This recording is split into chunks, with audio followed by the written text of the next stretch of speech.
4 बच्चों के हमरा भारत जाने वाली सीमा को बॉलीवुड फिल्म की ऑफर। 4 बच्चों के हमरा भारत जाने वाली सीमा को बॉलीवुड प्रोड्यूसर अमीत जानी ने फिल्म में हीरोइन के किरदार की पेशकश कर दी। भारतीय मीडिया के मुताबिक सीमा को यूपी के प्रोडक्शन हाउस जॉनी फायरफॉक्स की जानिब से फिल्म की ऑफर की गई है।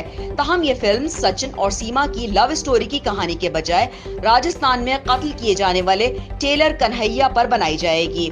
इससे कबल सीमा और सचिन ने दावा किया था कि उन्हें जरूरियात जिंदगी पूरी करने के लिए मुश्किलात का सामना है, जिसके लिए वो खासी जिदोजहद कर रहे हैं। भारतीय मीडिया के मुताबिक प्रोड्यूसर अमीत जानी सीमा सचिन की लव स्टोरी से मुतासिर हैं, जिसके बाद उनकी माली मुश्किलात कम करने के लिए उन्होंने सीमा सचिन की मदद करने का फैसला किया। ताहम बताया जा रहा है कि सचिन और सीमा ने फिलहाल फिल्म में काम करने या ना करने का फैसला नहीं किया है। भारतीय मीडिया के मुताबिक सीमा फिल्म में भारत की इंटेलिजेंस एजेंसी रॉ की अफसर का किरदार निभाएंगी।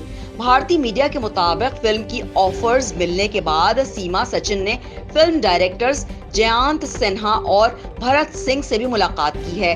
वाज़ेह रहे कि भारतीय नौजवान की मोहब्बत में गिरफ्तार होकर भारत जाने वाली पाकिस्तानी खातून और 4 बच्चों की मां सीमा हैदर अब सीमा सचिन बन चुकी हैं। स्टार न्यूज़, जियो पाकिस्तान के लिए।